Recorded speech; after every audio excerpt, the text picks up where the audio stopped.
Godinot slavenā dzēriena Allažu ķimeles bagāto vēsturi, Siguldas novada kultūras centrs kopā ar Allažu tautas namu nedēļas nogalē atklāja mobilo izstādi Allažu laipni Allažos, jo pasaulē plaši pazīstamā ķimeņu liķieru ceļš ir aizsācies tieši Allažu muižā, kur to Blakenhāgenu ģimene sākotnēji ražoja pašu lietošanai, taču jau neilgi pēc tam izveidoja spirta brūzi un dzērienu sāka gatavot lielākos apmēros.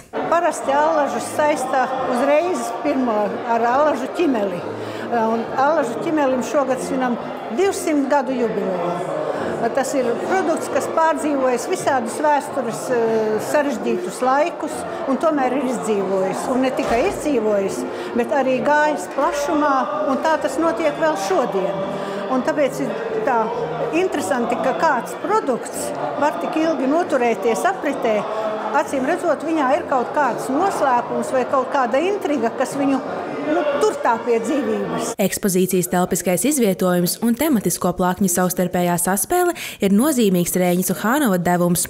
Mobilā izstāde veidot aplikācijas formātā, un ikvienam tās apmeklētājam ļauj iepazīt Allažu muižas likteni, kādreizējo spirta brūzi, ķimeņu liķieru receptes turētājus von Blakenhāgenus un, protams, ļauj uzzināt vairāk par pašu Allažu ķimeļa izplatību un daudzveidību pasaulē. Mēs ar šo ekspozīciju vēlamies iedot tādu šai konkrētajai apdzīvotajai teritorijai mūsu novadā pilnīgi citu nozīmību un svaru, jo jebkurš mazākais ciematiņš var kļūt par ļoti nozīmīgu vietu, tāpēc mēs sakam Allažu laipni Allažos, esiet laipni aicināti, atnākot šeit uz tautas namu apskatīties ekspozīciju, tad tas ir jauns virziens arī Allažu tautas namam, domāt vēl attīstīt arī citas pasākumu formas, vai tās ir kaut kādi īpaši viesu vakari vai sarunu vakari, jā, tātad veidot kaut kādu jaunu piedāvājumu, lai cilvēki šeit gribētu atgriezties, viņam būtu iemesls atgriezties vēl un vēl. Un arī šobrīd Allažu ķimeles vēl turpina dzīvot savu dzīvi. To nelielos apmēros ražo gan Latvijas balzāms, gan tepat Siguldas novadā Zilvera dzērienu darītavā. Mēs sākām viņu ražot. Tieši skaisti sanāca uz Latvijas 100-gadi un arī uz tādu bēdīgāku nots, kā 100 gadi kopš viņu beidza ražot Blakenhāgenu ģimene Allažos 2018. gadā.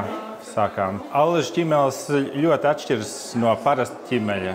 Viņš tieši ir izdalīts kā atsevišķs dzēriens savu specifisko garšaugu dēļ, jo Vācijā ķimeļi ir pilns daudz dažādi, bet Allažu ķimelim ir klāt vēl bez ķimenēm daudz citas garšvielas, kā anīss, kas daudziem nepatīk, bet viņš tur ir ļoti minimālā proporcijā. Man, piemēram, lakrits arī negaršo, bet šeit viņš piedod tādu nelielu saldumiņu. Un apelsīnu miziņas, rūgtās mandeles un vēl tāda īpaša sakne, dižzirdzenes sakne, kas plaši tiek izmantota Eiropā vermutos un džinos. Latvijā ir diezgan aizmirsta, bet ļoti patīkamu, nedaudz zemes tādu garšu spektru. Un šīs visas garšas saliekot kopā rodas tieši Allažu ķimeles.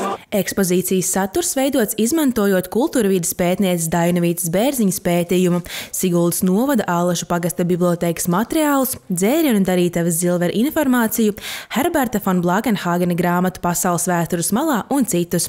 Bet jāsaka gan, ka Allažu ķimeļa vēstures ceļš un receptes noslēpums vēl līdz šodienai nav līdz galam atklāts, tāpēc ikvienam apmeklētājam ir iespēja kļūt par daļu no atvērtā formāta ekspozīcijas, to papildinot ar informatīviem materiāliem, fotogrāfijām, kādu Allažu ķimeļu pudeli, etiķeti vai ko citu.